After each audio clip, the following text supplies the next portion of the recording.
hidden in the weather-beaten hills of rural Vermont, where the fog rolls down like sleep from the trees, and time seems to rot in the damp corners of the earth, stood the Greymoor Convent, a stone fortress smothered in ivy and silence, founded in 1791 by a shadowy sect of women known only in forgotten ecclesiastical margins as the Daughters of the Everlasting Light.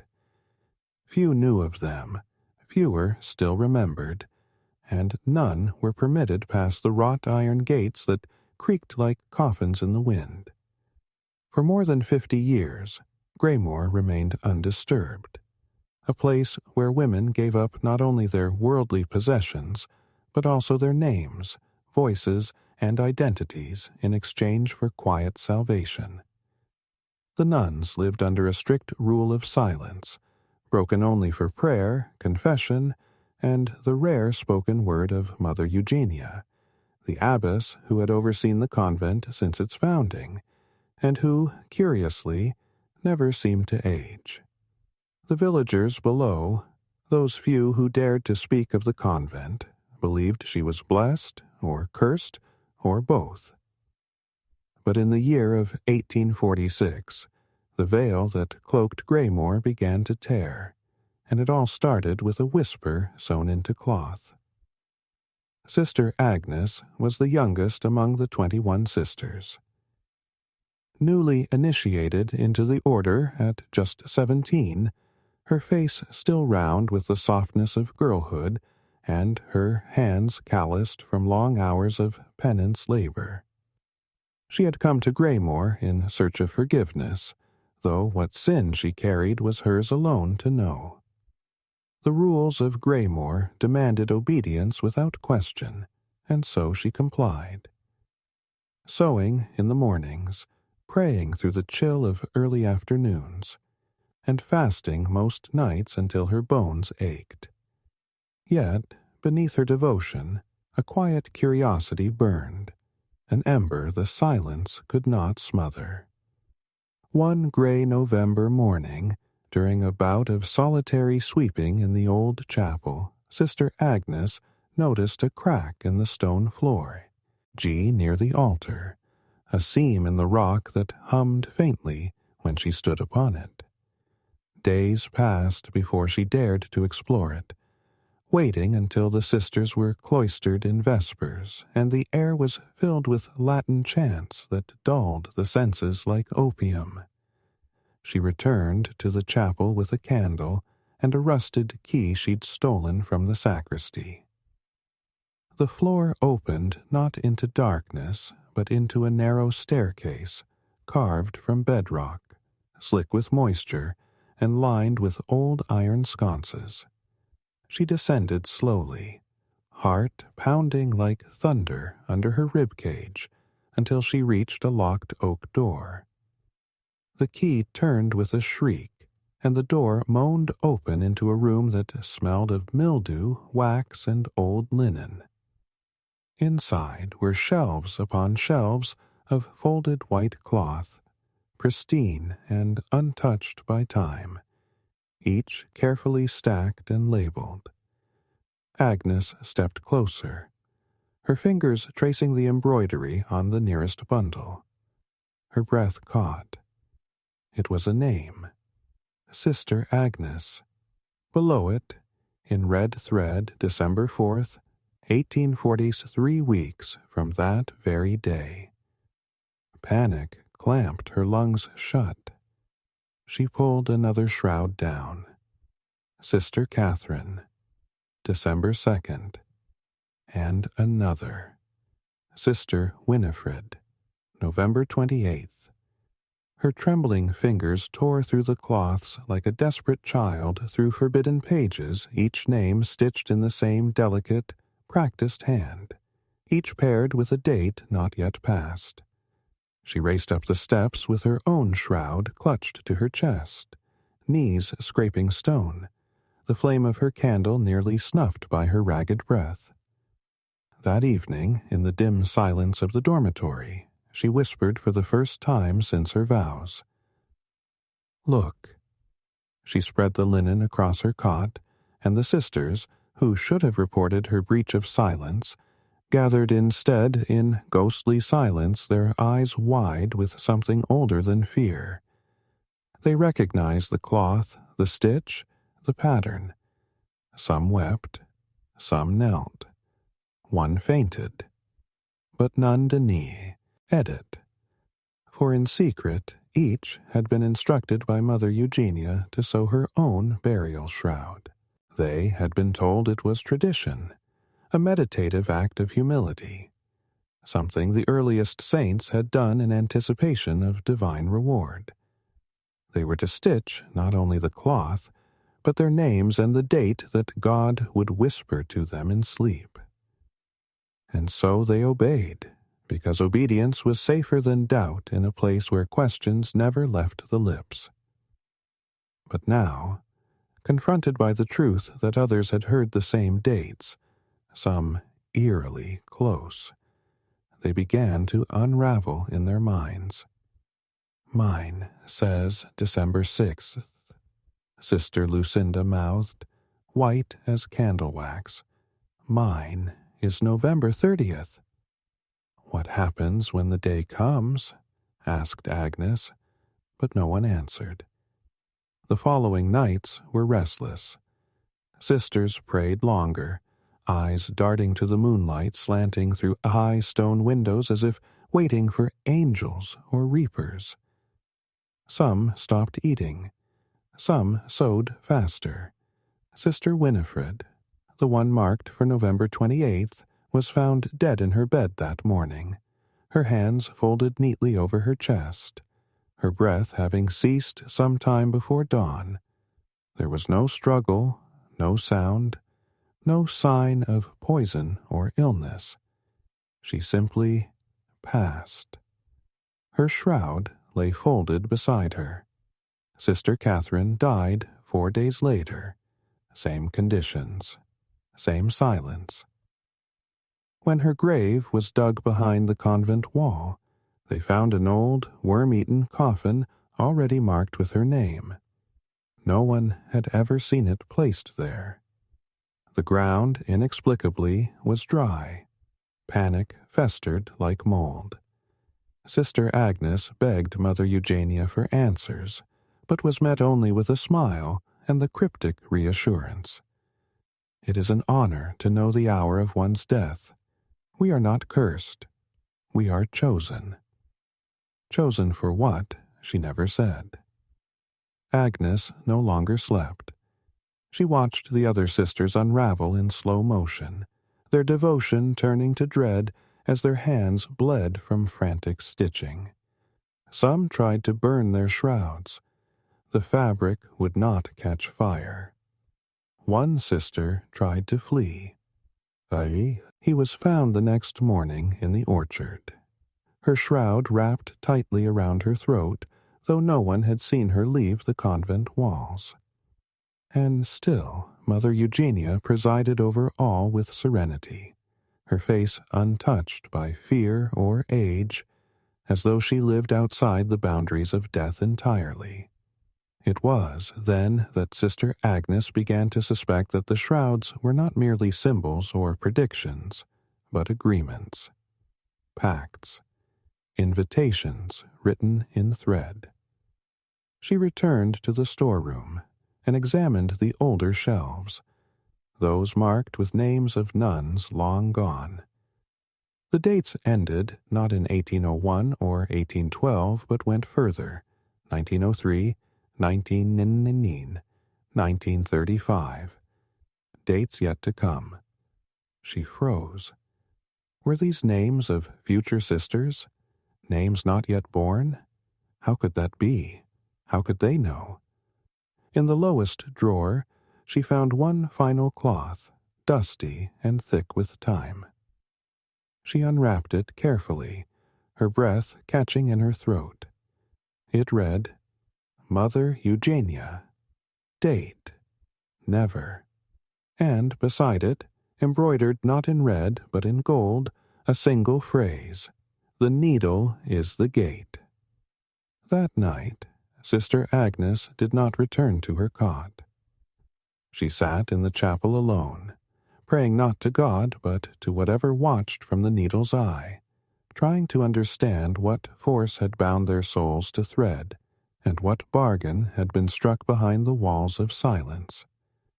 She remembered something the villagers once said in hushed voices, that the convent was built on land the Abenaki tribes called the place where the veil is thin, that animals never came near it, that it was cursed before it was consecrated. She recalled the rumor of a woman who once entered Greymoor to expose it, only to be found 10 years later, still alive but incapable of speech, hands blistered, whispering thread counts in her sleep. In the morning, another sister lay dead. Her name had come. Her shroud was complete, and Agnes knew with a terrible certainty that hers was next, the candle, Iyanen. Light flickered against the old stone as snow began to fall outside in silence. She picked up her needle, not in surrender, but in rebellion, to sew something new, a prayer against prophecy. Though whether thread could undo what thread had wrought, she could not know. For in Greymoor Convent, where silence ruled and names were written not in books, but in burial cloth, time did not move forward. It stitched in circles. And as the hour of her marked death approached, Sister Agnes did not sleep, but listened. To the thread, to the wind, to the sound of the veil tearing. The winter of 1847 arrived with a vengeance, descending upon the hills of Vermont like a curse answered too late, sealing the Greymoor convent in a white silence deeper and colder than anything the sisters had ever known. And it was in that silence, unbroken by mail, horse, or bell, that the pattern became impossible to ignore. Each sister who completed her burial shroud died in her sleep on the date sewn beneath her name, precisely and without struggle, as though death had merely passed through the room like a guest whose invitation had been sent in linen thread, and the survivors, now fewer with each dawn, no longer pretended to doubt the connection between the stitch and the grave. Sister Agnes, whose date had come and gone without consequence, now found herself watched with a kind of frightened reverence by the remaining sisters, as though she had escaped the noose by forgetting the knot. Her refusal to sew had not damned her, it had saved her, and that alone made her dangerous. Mother Eugenia, however, remained calm, unmoved, a figure of perfect stillness in the rotting heart of Greymoor, her face smooth, her hands unblemished by cold or blood, her eyes shining not with fear, but with something ancient and luminous, like candlelight reflected in wet stone. "We are not dying," she said in the refectory one morning, her voice the first sound in days, rising over the clink of wooden spoons and muffled sobs. "We are being taken, returned. The body is only the thread, the soul is the seam, and God is the hand that guides the needle."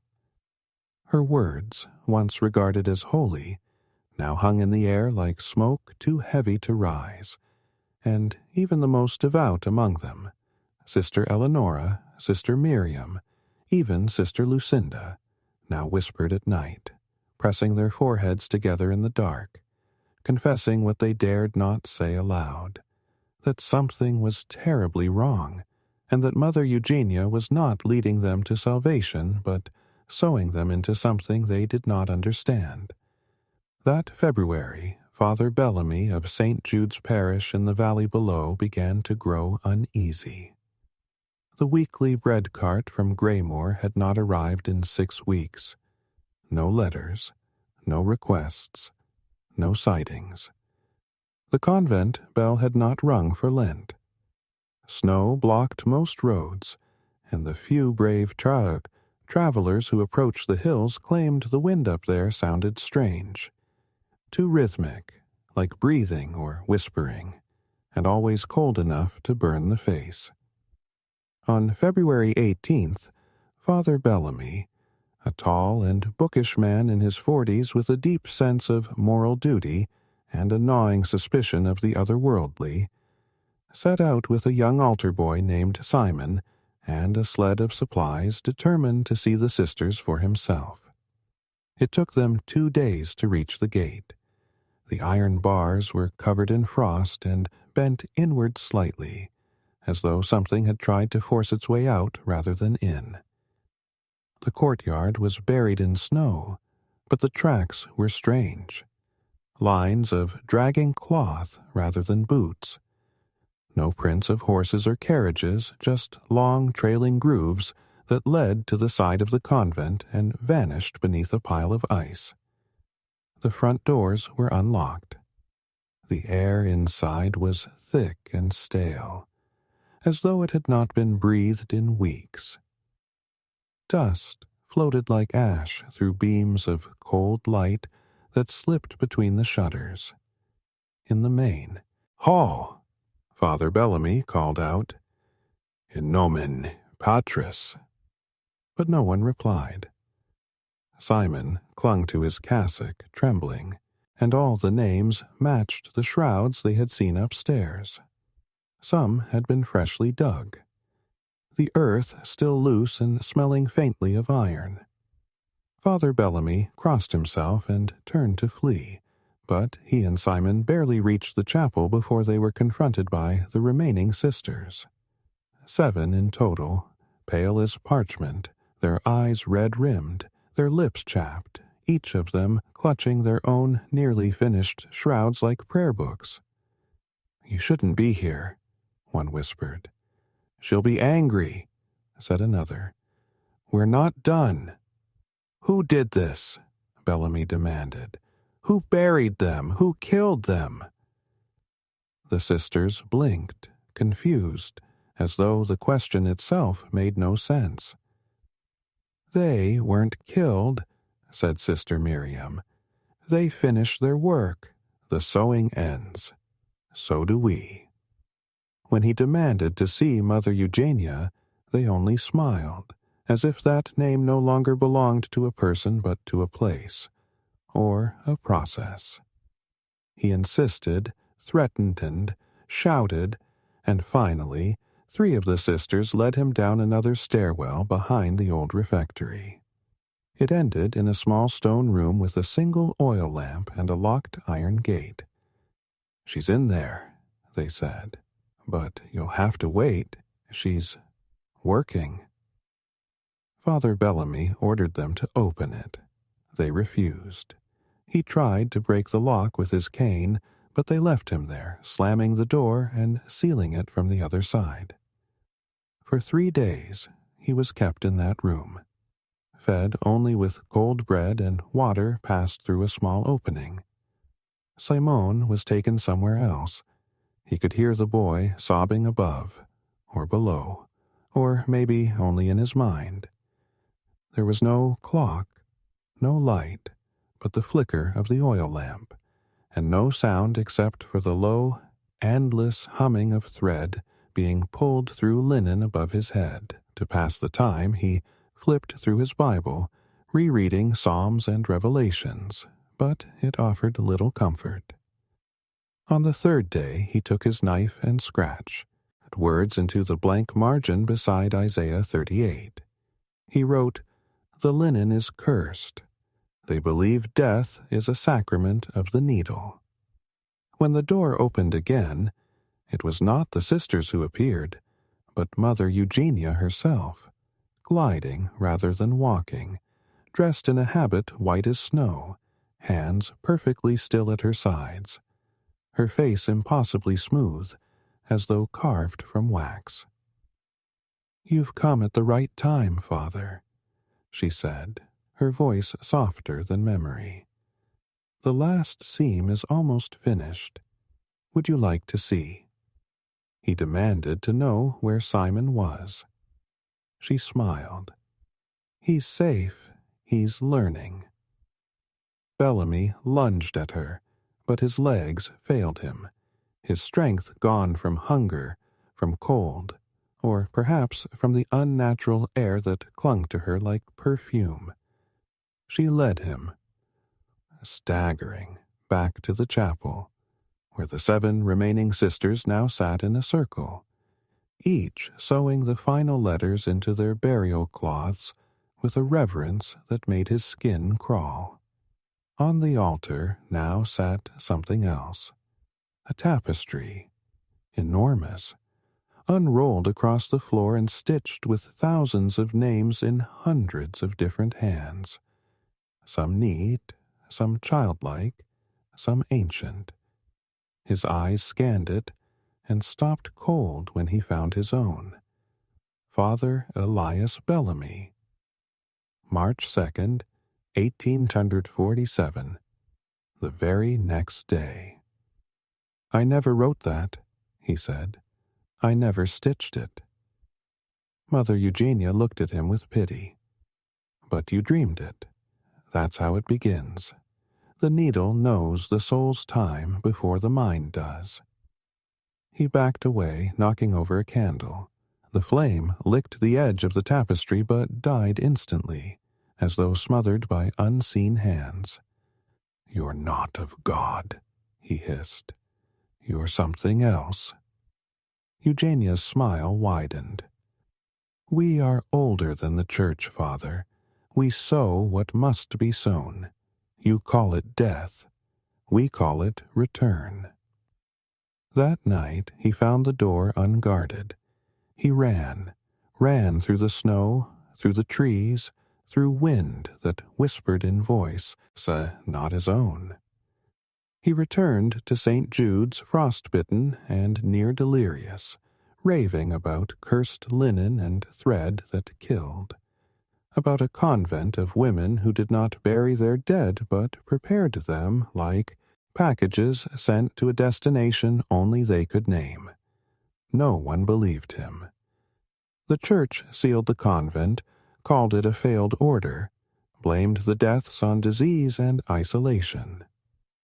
The graves were never exhumed. The land was left to rot. Father Bellamy died in 1851 in an asylum, muttering about stitches and time and the eye of the needle. The final entry in his Bible read, Not all cloth is meant for clothing. Some is meant to carry the soul. As for the Greymoor convent, it stood alone, its stone walls slowly crumbling into the hillside, its halls echoing with wind and thread, and the sound of names being whispered by mouths long gone.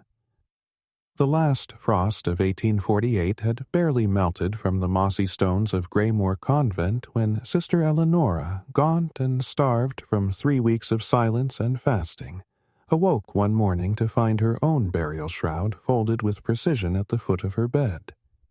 Her name stitched in the same soft crimson thread, her death date marked in 4 days' time, and something about the way it had appeared, without her ever having laid needle to fabric, split her faith clean down the middle like a rotten beam beneath holy marble.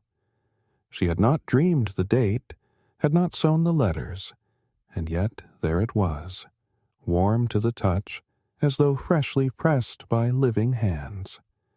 The silence of the convent no longer felt spiritual but suffocating, thick with the absence of names and reason. She could not sleep that night, nor pray. Her rosary felt cold as ice. And in the stillness between candlelight and dawn, she watched as Mother Eugenia passed silently through the dormitory, gliding rather than walking, trailing the scent of lavender and something older, like mold and roses and grave dirt, her shadow not quite matching the movement of her body. Eleonora saw her bend over the bed of Sister Harriet, whose breath had grown labored, whose eyes had lost their light 2 days before, and when Eugenia moved again, Harriet's shroud lay folded in the exact same fashion as Eleanora's. That was the final proof. They were not sowing their own deaths. They were being sown for. Eleanora waited until dusk the next day, when the sisters were gathered for evening prayer, their voices humming low and dreamlike. She fled, barefoot and half-mad, slipping through the frost-stiffened orchard and over the cracked stones of the back wall. The cold bit her skin, and the woods clawed her arms, but nothing pursued her. There was no chase, no bell, no alarm. Only the echo of her name whispered again and again in the trees, as though the convent itself was speaking it aloud, not to bring her back, but to remember her in thread. She walked for 2 days, surviving on bark and snowmelt, and when she arrived in Boston she collapsed on the steps of St. Agatha's Parish, naked beneath her habit, her eyes wide with truths no nun should carry. The priest who took her in, Father Calder, would later write that she confessed not to sin, but to witnessing something beneath death, that the sisters had been trained not in worship, but in binding, that their needles were not for prayer, but for pact, and that Mother Eugenia had never bled, never eaten, and never changed her clothes. "She is not a woman," Eleanora said, her voice cracked and hollow. "She is the final thread." Father Calder tried to locate Greymoor Convent that spring, but the trail was gone, swallowed by mudslides and overgrowth. The valley was choked with thorns and moss, the road up the hill no longer visible, as though nature itself had grown ashamed. Eleanora was placed in a sanitarium not long after, where she spent her final years humming stitch counts in her sleep. She died in 1856, but the story did not. It resurfaced in 1933, when a young amateur historian named Vincent Halloran stumbled upon an old ecclesiastical ledge, tucked inside a condemned parish archive in Burlington.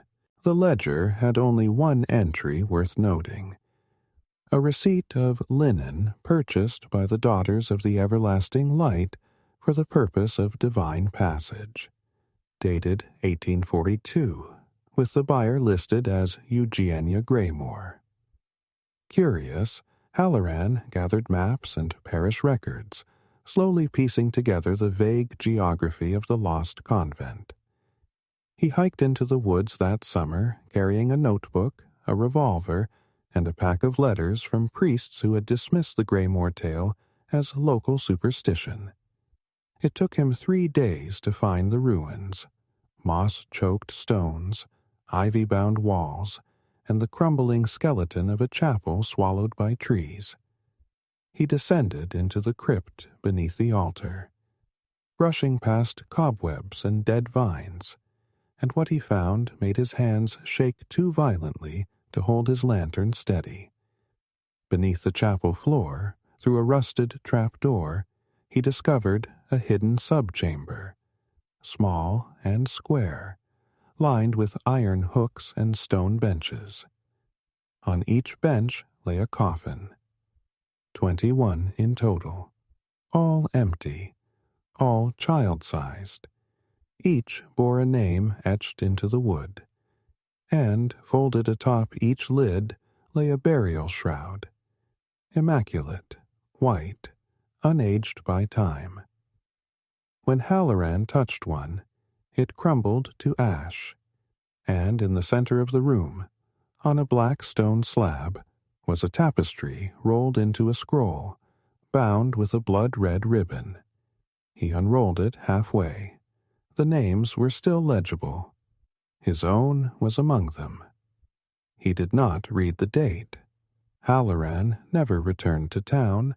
His belongings were found by hikers in 1935, his revolver loaded, his satchel intact, his body missing. The tapestry, if it ever existed, was never recovered. Since then, Greymoor has become a story told in quiet corners, by hikers who swear the wind through the trees above the old trail sings hymns no one taught them, by seamstresses who wake to find names stitched into pillowcases they do not remember sewing, and by the descendants of nuns who claim they are. Our grandmothers warned them never to take up embroidery, especially not at night. Every 10 years or so, a local boy vanishes while camping, or a group of hikers turns up confused, repeating the same phrase in unison. Bind me, bury me, free me. Those who've dared to spend the night near the ruins report dreams of thread weaving through their skin, of women without mouths chanting in rows, of coffins that close themselves from the inside, and always, always, the same face in the doorway, ageless, serene, and smiling.